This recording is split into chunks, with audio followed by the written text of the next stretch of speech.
but chances are that none of us would want to. Genaro didn't want it, so I think we don't want it either. So it appears that you're the one who's stuck with it." They cackled and yelled as if they were corralling a herd of cattle. Benigno put his arms around my shoulders without opening his eyes and laughed until tears were rolling down his cheeks. "Why do you say that I'm stuck with it?" I asked Nestor. "It takes too much energy," he said. "Too much work. I don't know how you can still be standing. The Nagual and Genaro split you once in the eucalyptus grove. They took you there because eucalyptuses are your trees. I was there myself, and I witnessed when they split you and pulled your Nagual out. They pulled you apart by the ears until they had split your luminosity, and you were not an egg anymore, but two long chunks of luminosity. Then they put you together again, but any sorcerer that sees can tell that there is a huge gap in the middle." "What's the advantage of being split?" "You have one ear that hears everything and one eye that sees everything, and you will always be able to go an extra mile in a moment of need. That splitting is also the reason why they told us that you were the maestro. They tried to split Pablito, but it looks like it failed. He's too pampered and is always indulged like a bastard. That's why he's so screwed up now." "What's a double, then?" "A double is the other body that one gets in dreaming. It looks exactly like oneself." "Do all of you have a double?" Nestor scrutinized me with a look of surprise. "Hey, Pablito, tell the maestro about our doubles," he said, laughing. Pablito reached across the table and shook Benigno. "You tell him, Benigno," he said. "Better yet, show it to him." Benigno stood up, opened his eyes as wide as he could, and looked at the roof. Then he pulled down his pants and showed me his penis. The Genaros went wild with laughter. "Did you really mean it when you asked that, maestro?" Nestor asked me with a nervous expression. I assured him that I was deadly serious in my desire to know anything related to their knowledge. I went into a long elucidation of how Don Juan had kept me outside of their realm for reasons I couldn't fathom, thus preventing me from knowing more about them. "Think of this," I said. "I didn't know until 3 days ago that those 4 girls were the Nagual's apprentices, or that Benigno was Don Genaro's apprentice." Benigno opened his eyes. "Think of this yourself," he said. "I didn't know until now that you were so stupid." He closed his eyes again, and all of them laughed insanely. I had no choice but to join them. "We were just teasing you, maestro," Nestor said, in way of an apology. "We thought that you were teasing us, rubbing it in. The Nagual told us that you see. If you do, you can tell that we're a sorry lot. We don't have the body of dreaming. None of us has a double." In a very serious and earnest manner, Nestor said that something had to come in between them and their desire to have a double. I understood him as saying that a sort of barrier had been created since Don Juan and Don Genaro had left. He thought that it might be the result of Pablito flubbing his task. Pablito added that since the Nagual and Genaro had gone, something seemed to be chasing them, and even Benigno, who was living in the southernmost tip of Mexico at that time, had to return. Only when the 3 of them were together did they feel at ease. "What do you think it is?" I asked Nestor. "There is something out there in that immensity that's pulling us," he replied. "Pablito thinks it's his fault for antagonizing those women." Pablito turned to me. There was an intense glare in his eyes. "They've put a curse on me, maestro," he said. "I know that the cause of all our trouble is me. I wanted to disappear from these parts after my fight with Lydia, and a few months later I took off for Veracruz. I was actually very happy there with a girl I wanted to marry. I got a job and was doing fine until one day I came home and found that those 4 mannish freaks like beasts of prey, had tracked me down by my scent. They were in my house, tormenting my woman. That bitch, Rosa, put her ugly hand on my woman's belly and made her shit in the bed, just like that. Their leader, 220 buttocks, told me that they had walked across the continent looking for me. She just grabbed me by the belt and pulled me out. They pushed me to the bus depot to bring me here. I got madder than the devil, but I was no match for 220 buttocks. She put me on the bus, but on our way here, I ran away. I ran through bushes and over hills until my feet got so swollen that I couldn't get my shoes off. I nearly died. I was ill for 9 months. If the witness hadn't found me, I would have died. I didn't find him, Nestor said to me. La Gorda found him. She took me to where he was, and between the two of us, we carried him to the bus and brought him here. He was delirious, and we had to pay an extra fare so that the bus driver would let him stay on the bus. In a most dramatic tone, Pablito said that he had not changed his mind. He still wanted to die. But why? I asked him. Benigno answered for him in a booming, guttural voice. Because his pecker doesn't work, he said. The sound of his voice was so extraordinary that for an instant I had the impression that he was talking inside a cavern. It was at once frightening and incongruous. I laughed almost out of control. Nestor said that Pablito had attempted to fulfill his task of establishing sexual relations with the women in accordance with the Nagual's instructions. He had told Pablito that the four corners of his world were already set in position and all he had to do was to claim them. But when Pablito went to claim his first corner, Lydia, she nearly killed him. Nestor added that it was his personal opinion as a witness of the event that the reason Lydia rammed him with her head was because Pablito could not perform as a man, and rather than being embarrassed by the whole thing, she hit him. Did Pablito really get sick as a result of that blow, or was he pretending? I asked, half in jest. Benigno answered again in the same booming voice. He was just pretending, he said. All he got was a bump on the head. Pablito and Nestor cackled and yelled. We don't blame Pablito for being afraid of those women, Nestor said. They are all like the Nagual himself, fearsome warriors. They're mean and crazy. Do you really think they're that bad? I asked. To say they're bad is only one part of the whole truth, Nestor said. They're just like the Nagual. They're serious and gloomy. When the Nagual was around, they used to sit close to him and stare into the distance with half-closed eyes for hours, sometimes for days.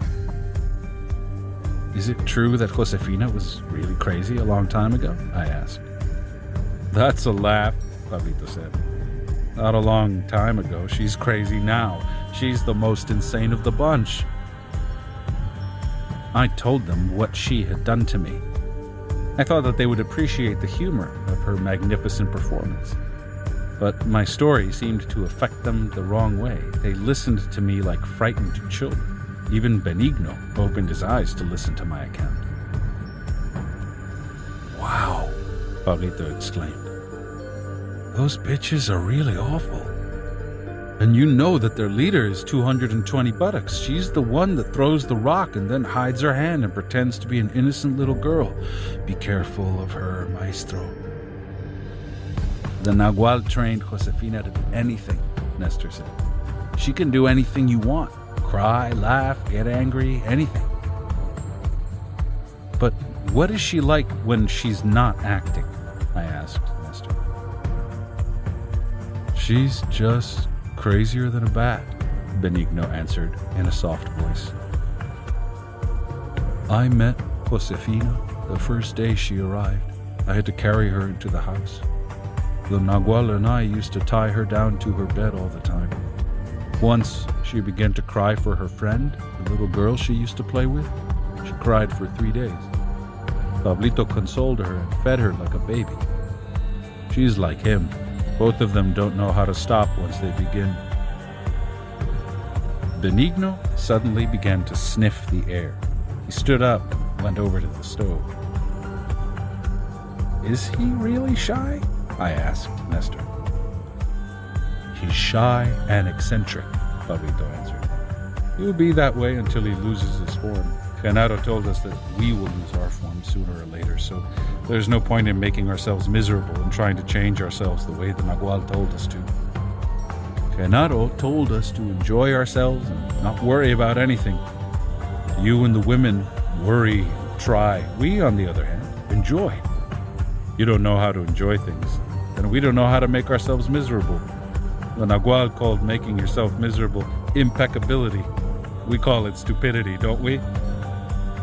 You're speaking for yourself, Pablito, Nestor said. Benigno and I don't feel that way. Benigno brought a bowl of food over and placed it in front of me. He served everyone. Pablito examined the bowls and asked Benigno where he'd found them. Benigno said that they were in a box where La Gorda had told him she had stored them. Pablito confided in me that those bowls used to belong to them before they're split. We have to be careful, Pablito said in a nervous tone. These bowls are no doubt bewitched. Those bitches put something in them. I'd rather eat out of La Gorda's bowl. Nestor and Benigno began to eat. I noticed then that Benigno had given me the brown bowl. Pablito seemed to be in a great turmoil. I wanted to put him at ease, but Nestor stopped me. Don't take him so seriously, he said. He loves to be that way. He'll sit down and eat. This is where you and the women fail. There's no way for you to understand that Pablito is like that. You expect everybody to be like the Nagual. La Gorda's the only one who's unruffled by him. Not because she understands, but because she has lost her form. Pablito sat down to eat, and among the four of us, we finished a whole pot of food. Benigno washed the bowls and carefully put them back in the box, and then all of us sat down comfortably around the table. Nestor proposed that as soon as it got dark, we should all go for a walk in a ravine nearby, where Don Juan, Don Genaro, and I used to go. I felt somehow reluctant. I didn't feel confident enough in their company. Nestor said that they were used to walking in the darkness and that the art of a sorcerer was to be inconspicuous even in the midst of people. I told him what Don Juan had once said to me before he had left me in a deserted place in the mountains not too far from there. He had demanded that I concentrate totally on trying not to be obvious. He said that the people of the area knew everyone by sight. There were not very many people, but those who lived there walked around all the time and could spot a stranger from miles away. He told me that many of those people had firearms and would have thought nothing of shooting me. Don't be concerned with beings from the other world, Don Juan had said, laughing. The dangerous ones are the Mexicans. That's still valid, Nestor said. That has been valid all the time. That's why the Nagual and Genaro were the artists they were. They learned to become unnoticeable in the middle of all this. They knew the art of stalking.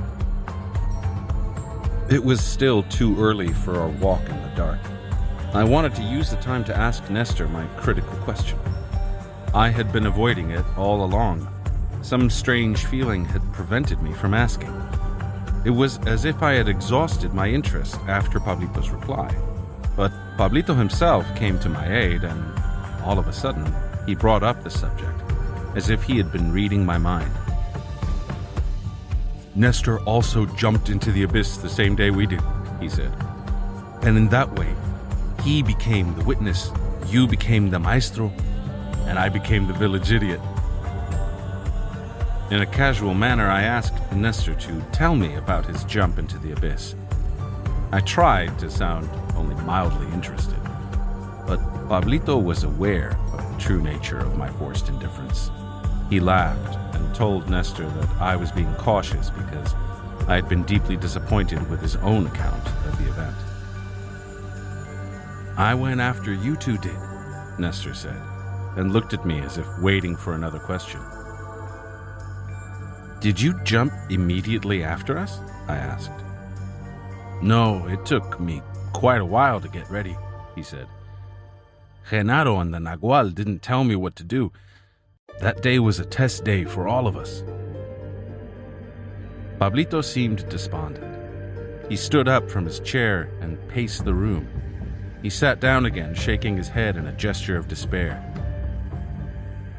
Did you actually see us going over the edge? I asked Nestor. I am the witness, he said. To witness was my path of knowledge. To tell you impeccably what I witness is my task. But what did you really see? I asked.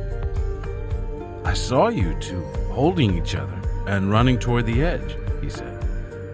And then I saw you both like two kites against the sky. Pablito moved farther out in a straight line and then fell down. You went up a little and then you moved away from the edge a short distance before falling down. But did we jump with our bodies? I asked. Well, I don't think there was another way to do it, he said, and laughed. Could it have been an illusion? I asked. What are you trying to say, Maestro? He asked in a dry tone. I want to know what really happened, I said. Did you, by any chance, black out, like Pablito? Nestor asked, with a glint in his eye. I tried to explain to him the nature of my quandary about the jump.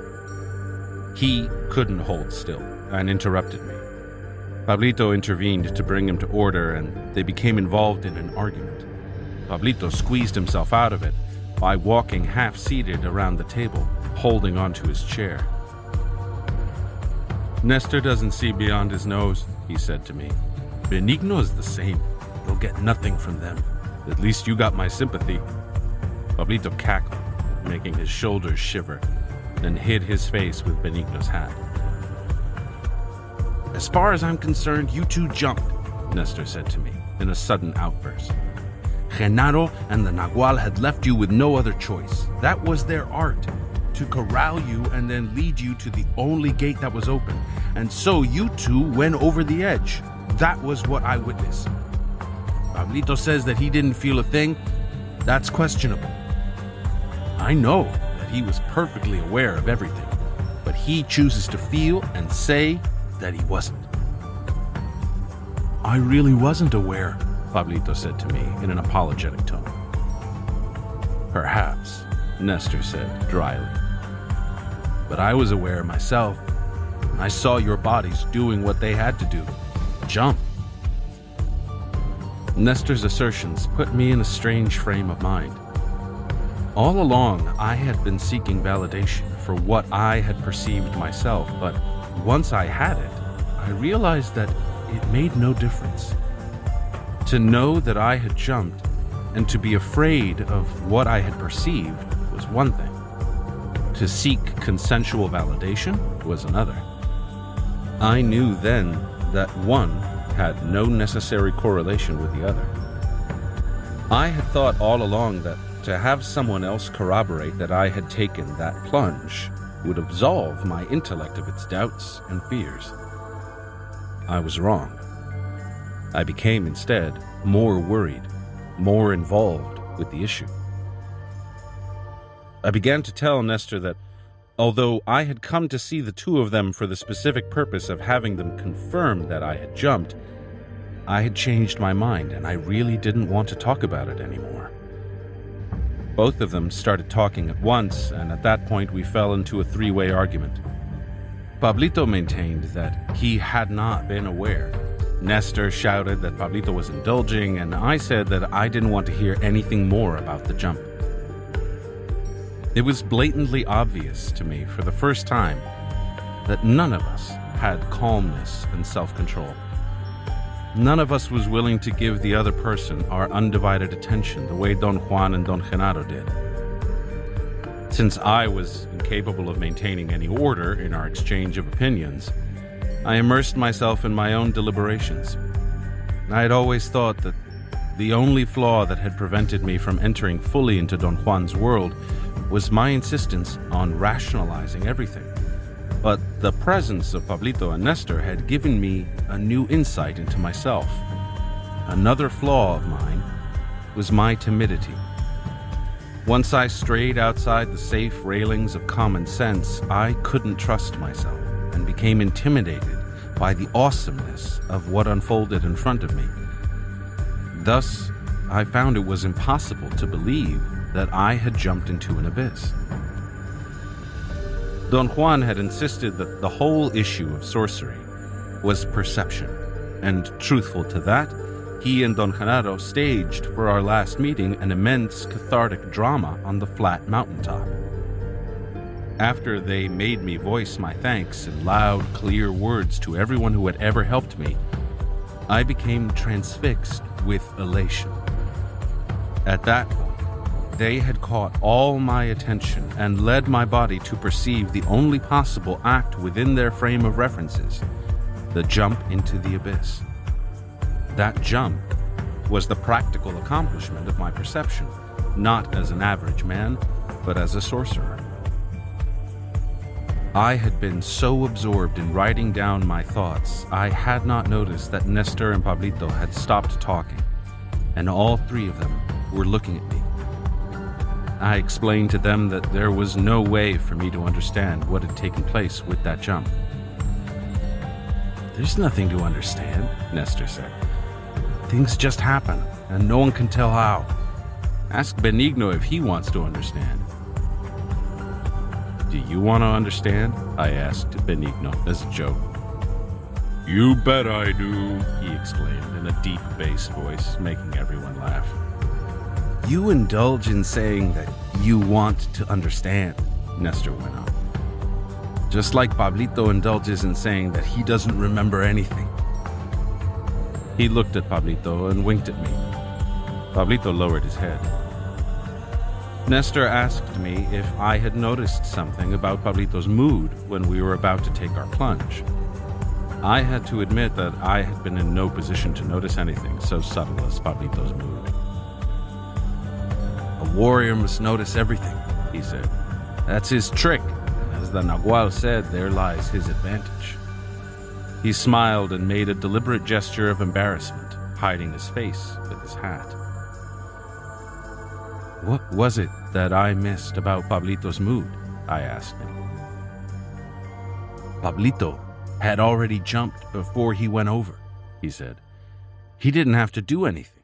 He may as well have sat down on the edge instead of jumping." "What do you mean by that?" I asked.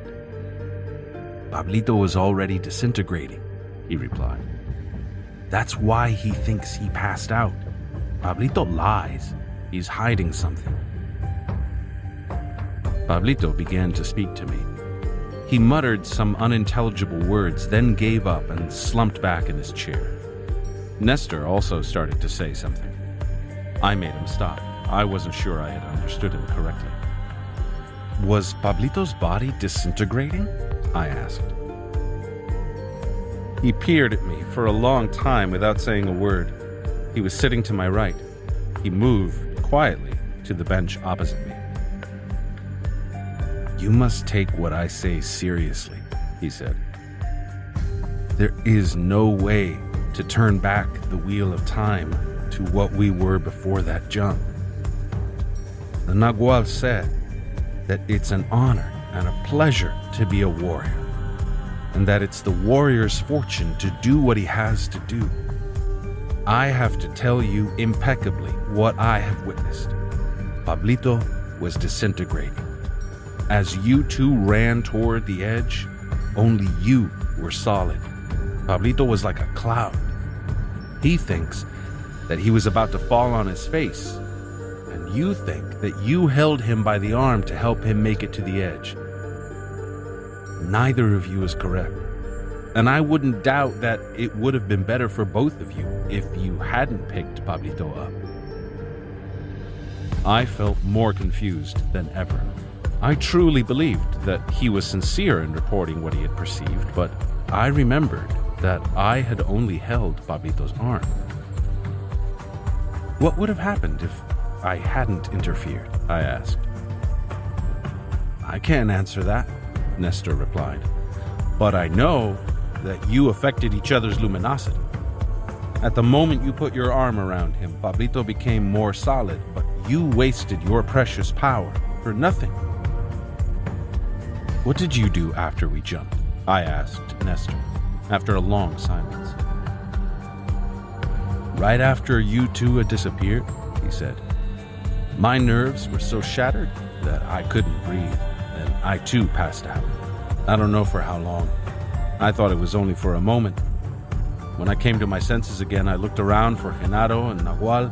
They were gone. I ran back and forth on the top of that mountain, calling them until my voice was hoarse. Then I knew I was alone. I walked to the edge of the cliff and tried to look for the sign that the earth gives when a warrior is not going to return, but I had already missed it. I knew then that Genaro and the Nagual were gone forever. I hadn't realized until then that they had turned to me after they had said goodbye to you two, and as you were running to the edge, they waved their hands and said goodbye to me. Finding myself alone at that time of day, on that deserted spot, was more than I could bear. In one sweep, I had lost all the friends I had in the world. I sat down and wept. And as I got more and more scared, I began to scream as loud as I could. I called Genaro's name at the top of my voice. By then it was pitch black. I could no longer distinguish any landmarks. I knew that, as a warrior, I had no business indulging in my grief. In order to calm myself down, I began to howl like a coyote, the way the Nagual had taught me. After howling for a while, I felt so much better that I forgot my sadness. I forgot that the world existed. The more I howled, the easier it was to feel the warmth and protection of the earth. Hours must have passed. Suddenly, I felt a blow inside of me, behind my throat, and the sound of a bell in my ears.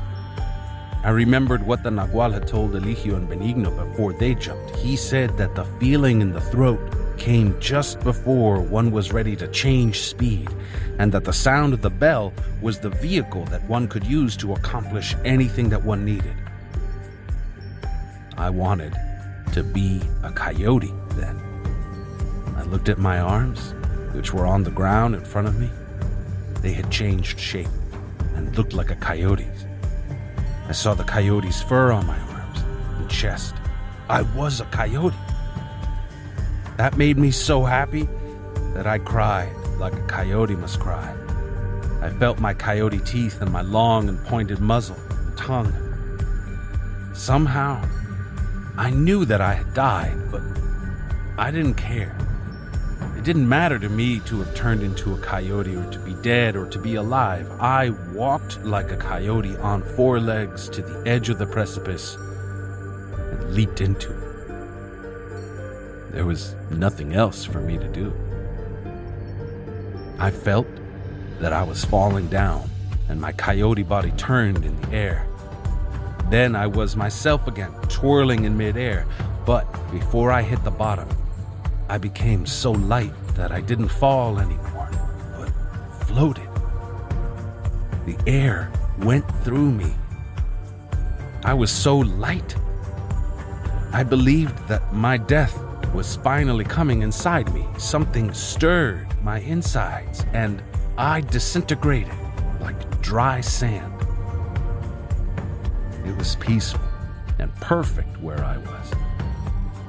I somehow knew that I was there, and yet I wasn't. I was nothing. That's all I can say about it. Then, quite suddenly, the same thing that had made me like dry sand put me together again. I came back to life and I found myself sitting in the hut of an old Mazatec sorcerer. He told me his name was Porfirio. He said that he was glad to see me and began to teach me certain things about plants that Genaro hadn't taught me. He took me with him to where the plants were being made and showed me the mold of plants, especially the marks on the molds. He said that if I watched for those marks in the plants, I could easily tell what they're good for, even if I had never seen those plants before. Then, when he knew that I had learned the marks, he said goodbye, but invited me to come see him again. At that moment, I felt a strong pull and I disintegrated like before. I became a million pieces. Then I was pulled again into myself and went back to see Porfirio. He had, after all, invited me. I knew that I could have gone anywhere I wanted, but I chose Porfirio's hut because he was kind to me and taught me. I didn't want to risk finding awful things instead. Porfirio took me this time to see the mold of the animals. There I saw my own Nagual animal. We knew each other on sight. Porfirio was delighted to see such friendship. I saw Pablitos and your own Nagual too, but they didn't want to talk to me. They seemed sad. I didn't insist on talking to them. I didn't know how you had fared in your jump. I knew that I was dead myself, but my Nagual said that I wasn't, and that you both were also alive. I asked about Eligio, and my Nagual said that he was gone forever.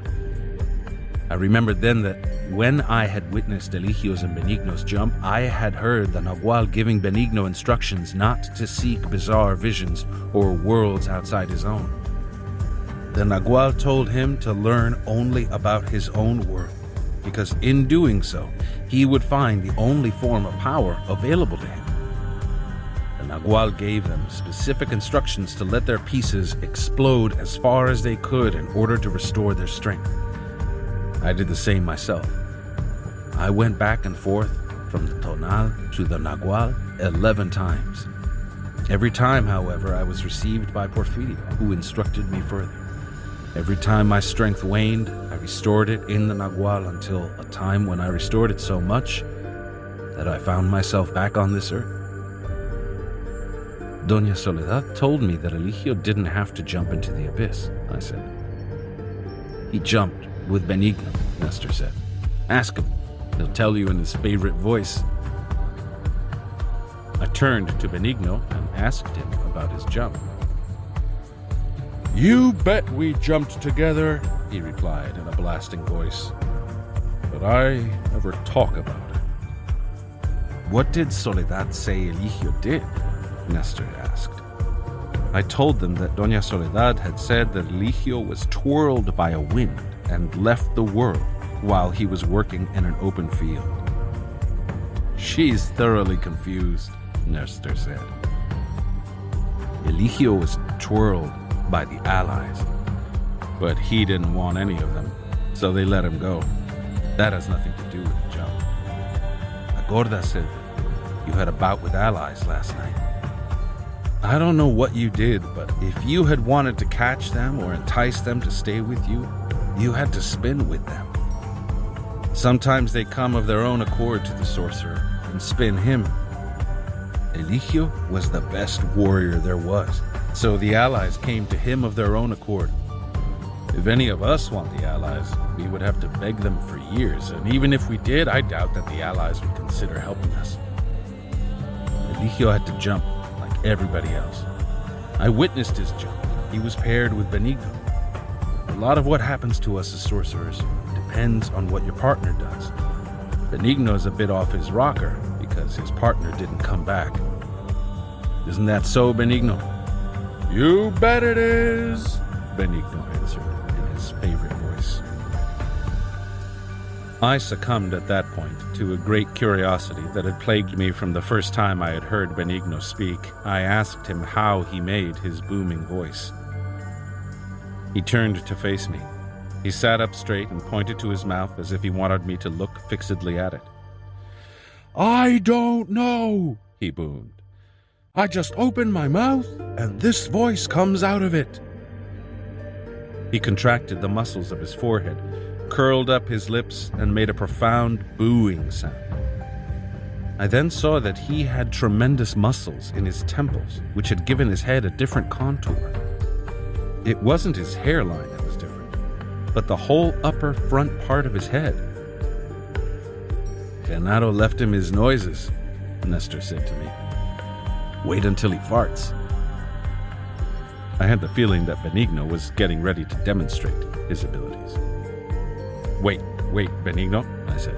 It's not necessary. Oh, shucks, Benigno exclaimed in a tone of disappointment. I had the best one just for you. Pablito and Nestor laughed so hard that even Benigno lost his deadpan expression and cackled with them. Tell me what else happened to Eligio, I asked Nestor, after they had calmed down again. After Eligio and Benigno jumped, Nestor replied, the Nagual made me look quickly over the edge in order to catch the sign the earth gives when warriors jump into the abyss. If there's something like a little cloud or a faint gust of wind, the warrior's time on earth is not over yet. The day Eligio and Benigno jumped, I felt one puff of air on the side Benigno had jumped, and I knew that his time was not up. But Eligio's side was silent. What do you think happened to Eligio? Did he die? All three of them stared at me. They were quiet for a moment. Nestor scratched his temples with both hands. Benigno giggled and shook his head. I attempted to explain, but Nestor made a gesture with his hands to stop me. Are you serious when you ask us questions? He asked me. Benigno answered for me. When he wasn't clowning, his voice was deep and melodious. He said that the Nagual and Genaro had set us up so all of us had pieces of information that the others didn't have. Well, if that's the case, I'll tell you what's what, Nestor said, smiling as if a great load had been lifted off his shoulders. Eligio did not die. Not at all. Where is he now? I asked. They looked at one another again. They gave me the feeling that they were struggling to keep from laughing. I told them that all I knew about Eligio was what Doña Soledad had told me. She had said that Eligio had gone to the other world to join the Nagual and Genaro. To me, that sounded as if the three of them had died. Why do you talk like that, Maestro? Nestor asked, with a tone of deep concern. Not even Pablito talks like that. I thought Pablito was going to protest. He almost stood up, but he seemed to change his mind. Yes, that's right, he said. Not even I talk like that. Well, if Eligio didn't die, where is he? I asked. Soledad already told you, Nestor said softly. Eligio went to join the Nagual and Genaro. I decided that it was best not to ask any more questions. I didn't mean my probes to be aggressive, but they always turned out that way.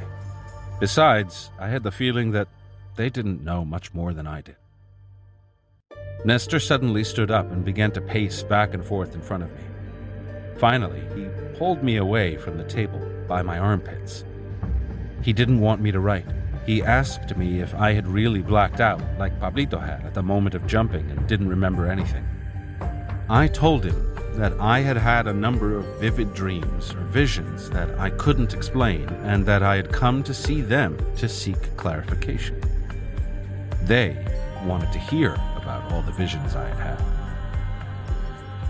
After they had heard my accounts, Nestor said that my visions were of a bizarre order, and only the first two were of great importance and of this earth. The rest were visions of alien worlds. He explained that my first vision was of special value because it was an omen proper. He said that sorcerers always took a first event of any series as the blueprint or the map of what was going to develop subsequently. In that particular vision, I had found myself looking at an outlandish world. There was an enormous rock right in front of my eyes, a rock which had been split in two. Through a wide gap in it, I could see a boundless phosphorescent plain, a valley of some sort which was bathed in a greenish-yellow light.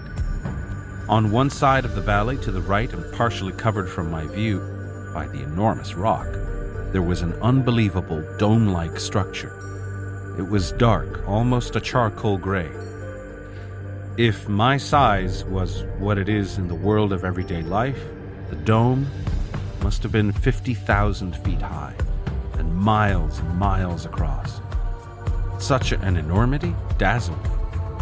I had a sensation of vertigo, plummeted into a state of disintegration. Once more, I rebounded from it and found myself on a very uneven and yet flat surface. It was a shiny, interminable surface, just like the plane I had seen before. It went as far as I could see. I soon realized that I could turn my head in any direction I wanted on a horizontal plane, but I couldn't look at myself. I was able, however, to examine the surroundings by rotating my head from left to right and vice versa. Nevertheless, when I wanted to turn around to look behind me, I couldn't move my bulk. The plane extended itself monotonously, equally to my left and to my right. There was nothing else in sight but an endless, whitish glare. I wanted to look at the ground underneath my feet, but my eyes couldn't move down. I lifted my head up to look at the sky. All I saw was another limitless, whitish surface that seemed to be connected to the one I was standing on. I then had a moment of apprehension and felt that something was just about to be revealed to me. But the sudden and devastating jolt of disintegration stopped my revelation. Some force pulled me downward. It was as if the whitish surface had swallowed me. Nestor said that my vision of a dome was of tremendous importance because that particular shape had been isolated by the Nagual and Genaro as the vision of the place where all of us were supposed to meet them someday. Benigno spoke to me at that point and said that he had heard Eligio being instructed to find that particular dome. He said that the Nagual and Genaro insisted that Eligio understand their point correctly. They always had believed Eligio to be the best. Therefore, they directed him to find that dome and to enter its whitish vaults over and over again. Pablito said that all three of them were instructed to find that dome if they could, but that none of them had. I said then in a complaining tone that neither Don Juan nor Don Genaro had ever mentioned anything like that to me.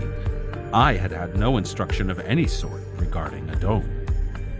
Benigno, who was sitting across the table from me, suddenly stood up and came to my side. He sat to my left and whispered very softly in my ear that perhaps the two old men had instructed me, but I didn't remember, or that they had not said anything about it, so I wouldn't fix my attention on it once I had found it. Why was the dome so important? I asked Nestor. Because that's where the Nagual and Genaro are now, he replied. And where's that dome? I asked. Somewhere on this earth, he said. I had to explain to them at great length that it was impossible that a structure of that magnitude could exist on our planet. I said that my vision was more like a dream and domes of that height could exist only in fantasies. They laughed and patted me gently as if they were humoring a child. You want to know where Eligio is? Nestor said all of a sudden. Well, he is in the white vaults of that dome, with the Nagual and Genaro. But that dome was a vision, I protested. Then Eligio is in a vision, Nestor said. Remember what Benigno just said to you. The Nagual and Genaro didn't tell you to find that dome and go back to it over and over. If they had, you wouldn't be here. You'd be like Eligio in the dome of that vision. So you see, Eligio didn't die like a man in the street dies. He simply did not return from his jump. His claim was staggering to me. I couldn't brush aside the memory of the vividness of the visions I had had, but for some strange reason, I wanted to argue with him. Nestor, without giving me time to say anything, drove his point a notch further.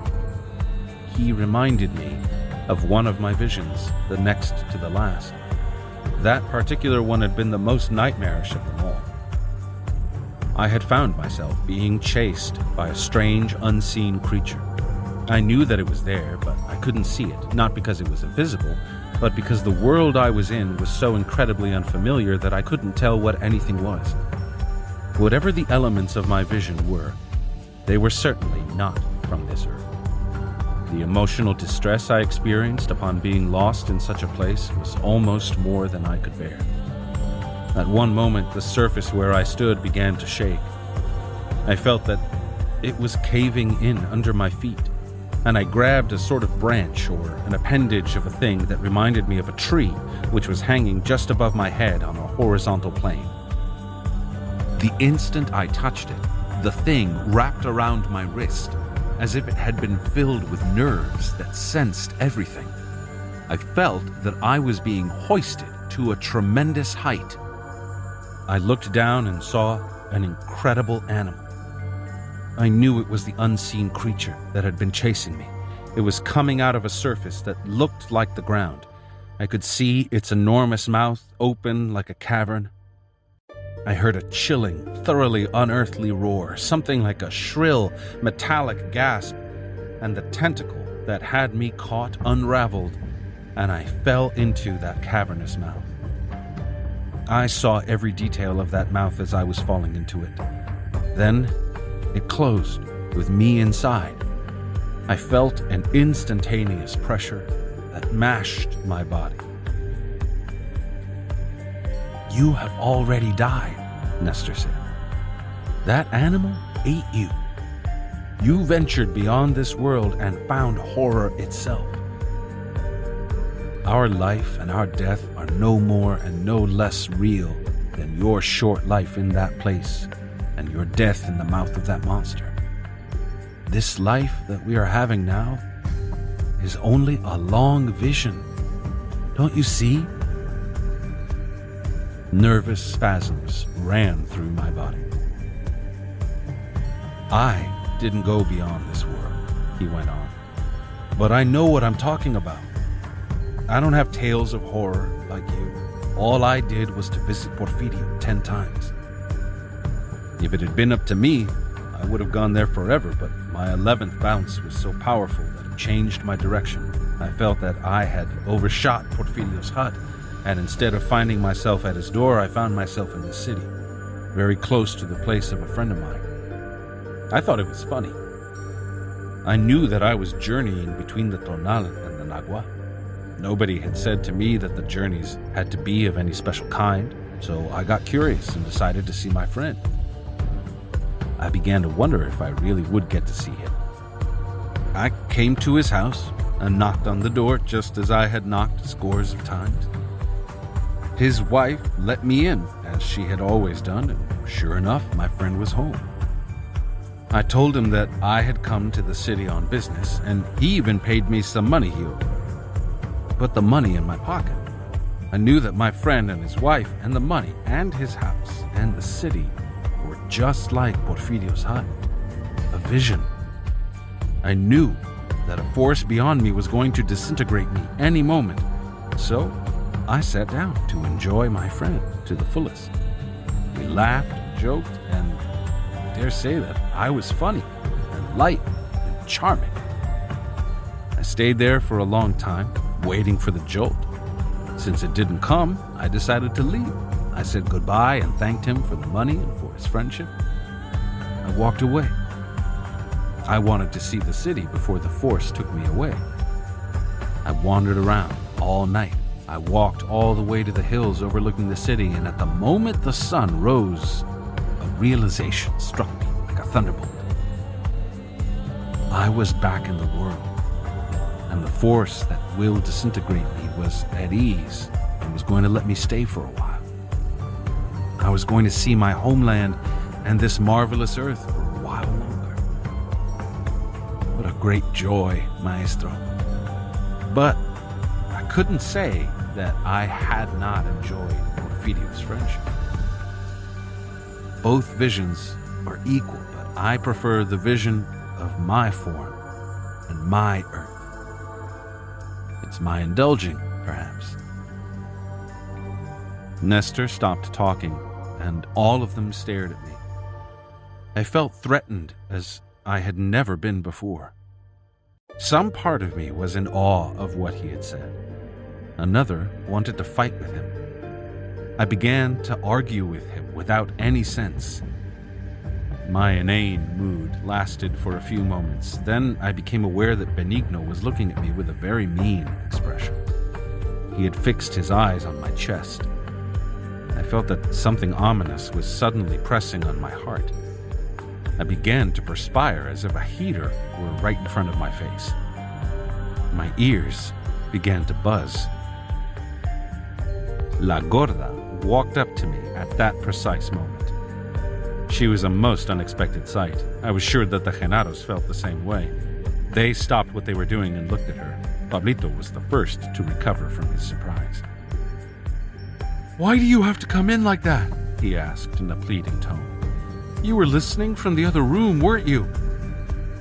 She said that she had been in the house only a few minutes and then she stepped out to the kitchen.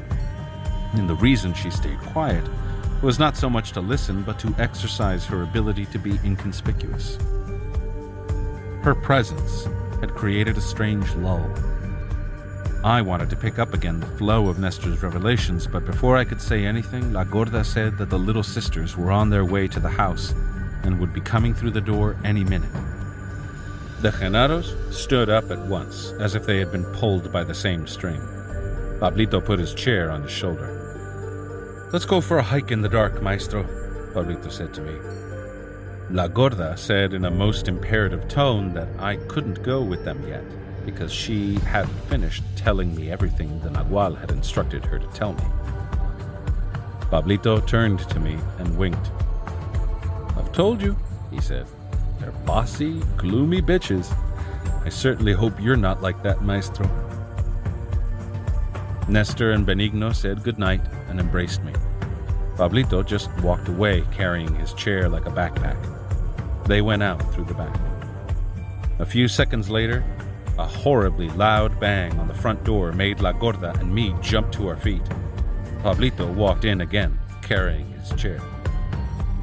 "You thought I wasn't going to say goodnight, didn't you?" he asked me, and left, laughing. Chapter 5. The Art of Dreaming. The next day, I was by myself all morning. I worked on my notes.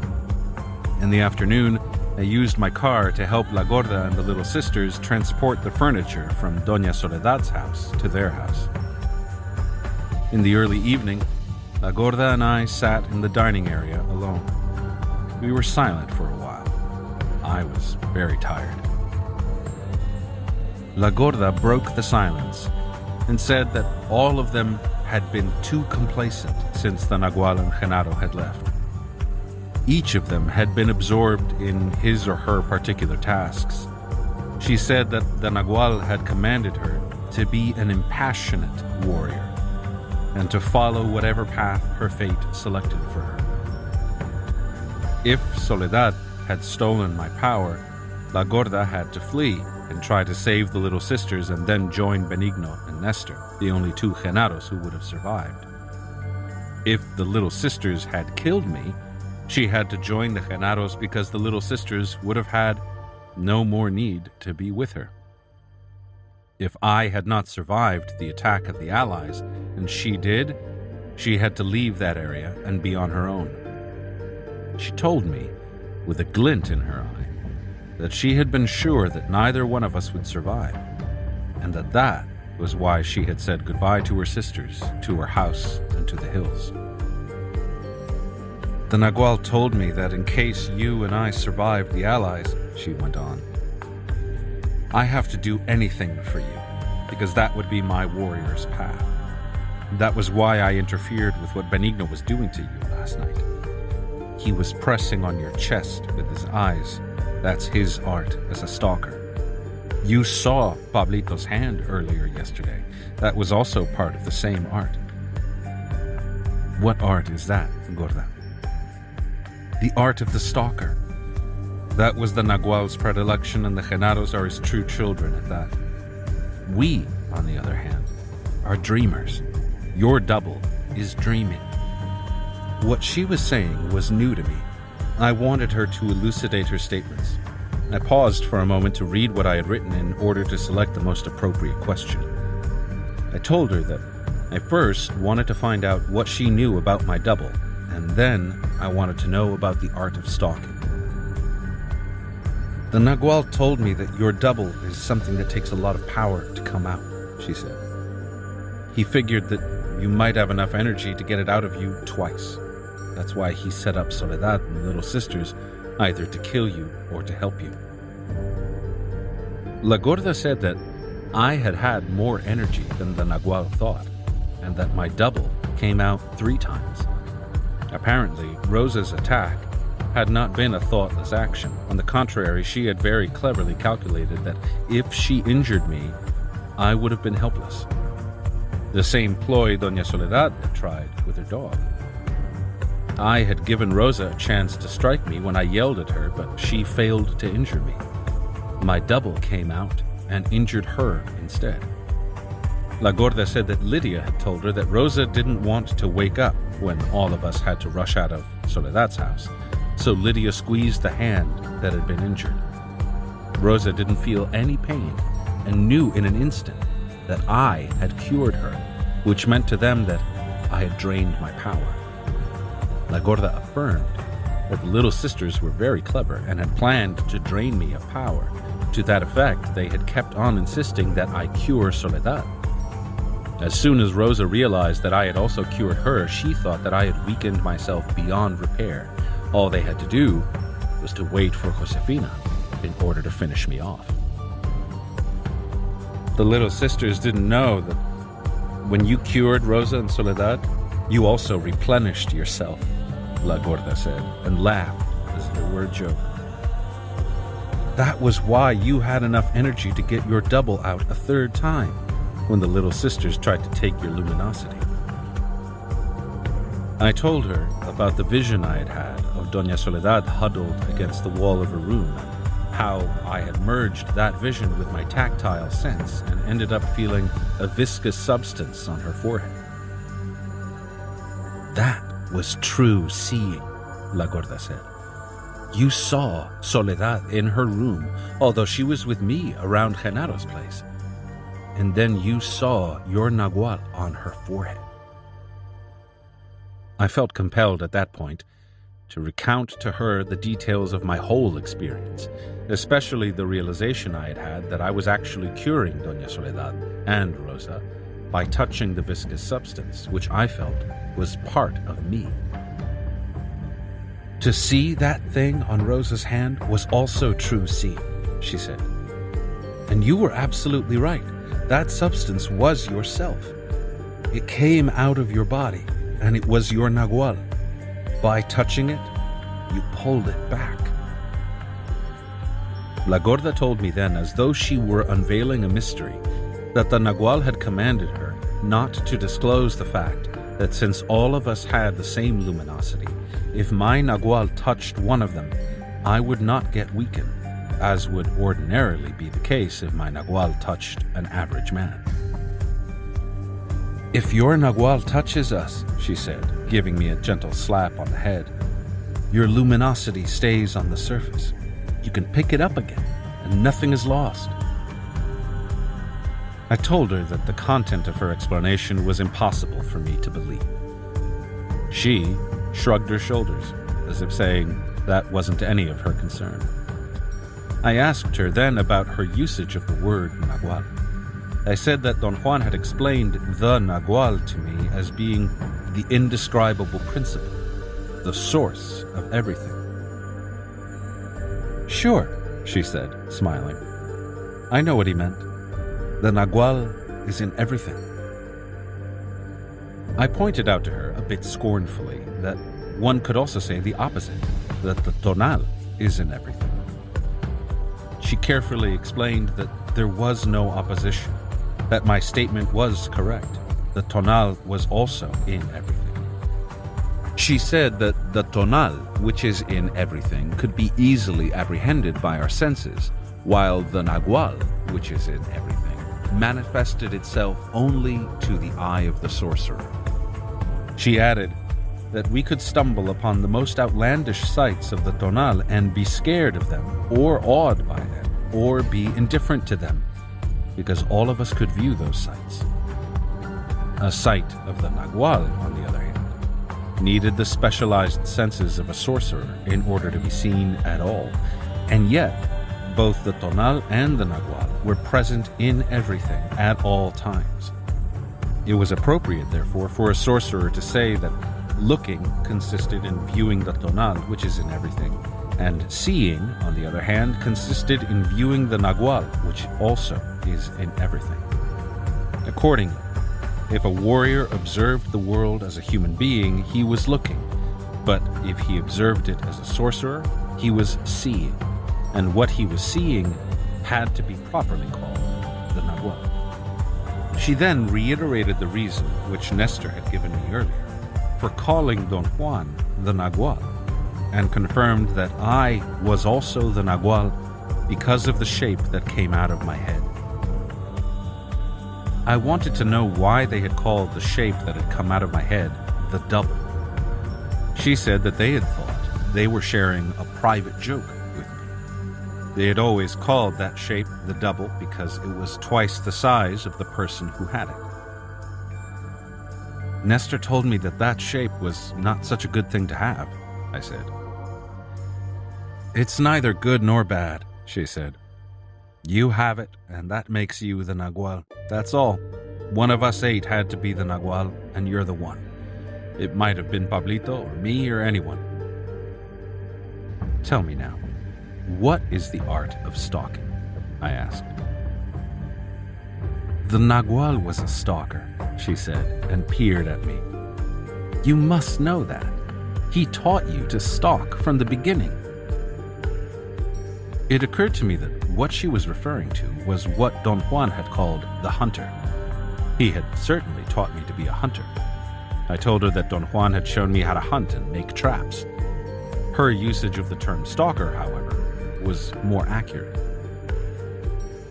A hunter just hunts, she said. A stalker stalks anything, including himself. How does he do that? An impeccable stalker can turn anything into prey. The Nagual told me that we can even stalk our own weaknesses. I stopped writing and tried to remember if Don Juan had ever presented me with such a novel possibility, to stalk my weaknesses. I couldn't recall him ever putting it in those terms. How can one stalk one's weaknesses, Gordon? The same way you stalk prey. You figure out your routines until you know all the doing of your weaknesses, and then you come upon them and pick them up like rabbits inside a cage. Don Juan had taught me the same thing about routines, but in the vein of a general principle that hunters must be aware of. Her understanding and application of it, however, were more pragmatic than mine. Don Juan had said that any habit was, in essence, a doing, and that a doing needed all its parts in order to function. If some parts were missing, a doing was disassembled. By doing, he meant any coherent and meaningful series of actions. In other words, a habit needed all its component actions in order to be a live activity. La Gorda then described how she had stalked her own weakness of eating excessively. She said that the Nagual had suggested she first tackle the biggest part of that habit, which was connected with her laundry work. She ate whatever her customers fed her as she went from house to house delivering her wash. She expected the Nagual to tell her what to do, but he only laughed and made fun of her, saying that as soon as he would mention something for her to do, she would fight not to do it. He said that was the way human beings are. They love to be told what to do, but they love even more to fight and not do what they are told, and thus they get entangled in hating the one who told them in the first place. For many years, she couldn't think of anything to do to stalk her weakness. One day, however, she got so sick and tired of being fat that she refused to eat for 23 days. That was the initial action that broke her fixation.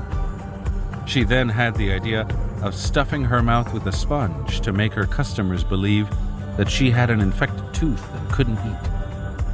The subterfuge worked not only with her customers, who stopped giving her food, but with her as well, as she had the feeling of eating as she chewed on the sponge.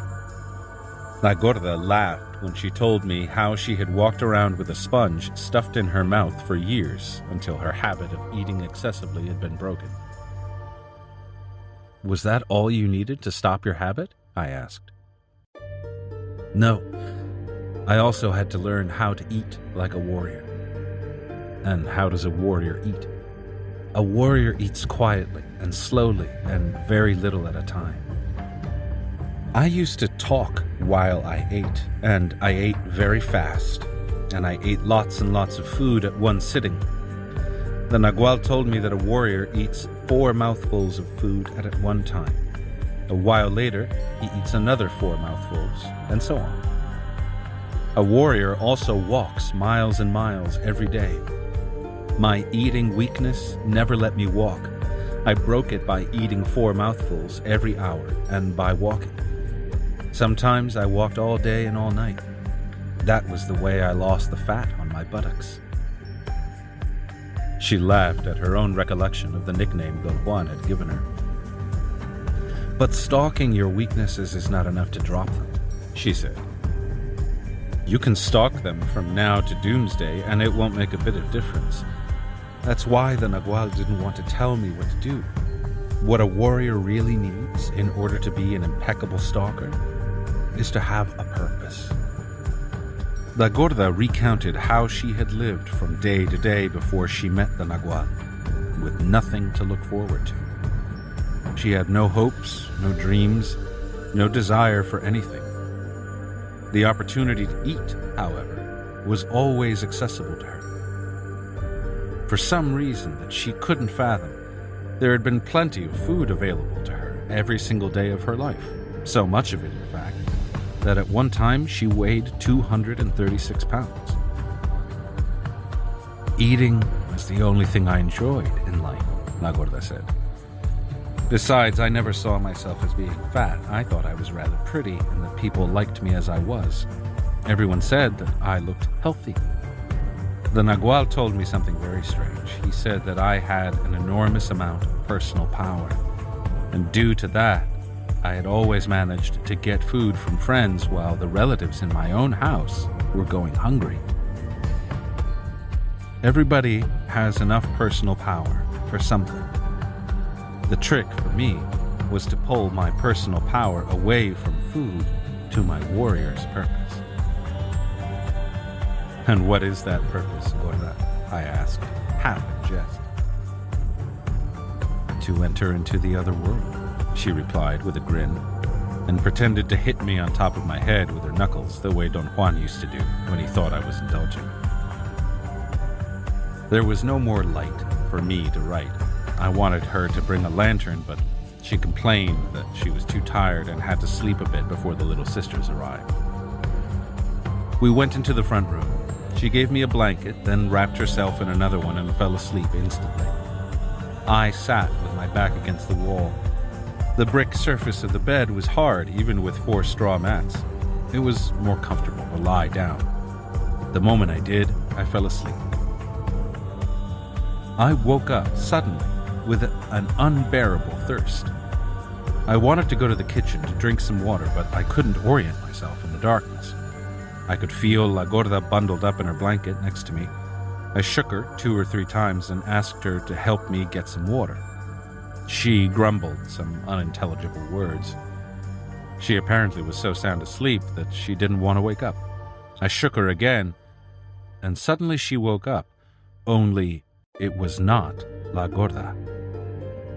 Whoever I was shaking yelled at me in a gruff masculine voice to shut up. There was a man there in place of La Gorda. My fright was instantaneous and uncontrollable. I jumped out of bed and ran for the front door. But my sense of orientation was off, and I ended up out in the kitchen. I grabbed a lantern and lit it as fast as I could. La Gorda came out of the outhouse in the back at that moment and asked me if there was something wrong. I nervously told her what had happened. She seemed a bit disoriented herself. Her mouth was open and her eyes had lost her usual sheen. She shook her head vigorously, and that seemed to restore her alertness. She took the lantern, and we walked into the front room. There was no one in the bed. La Gorda lit 3 more lanterns. She appeared to be worried. She told me to stay where I was, then she opened the door to their room. I know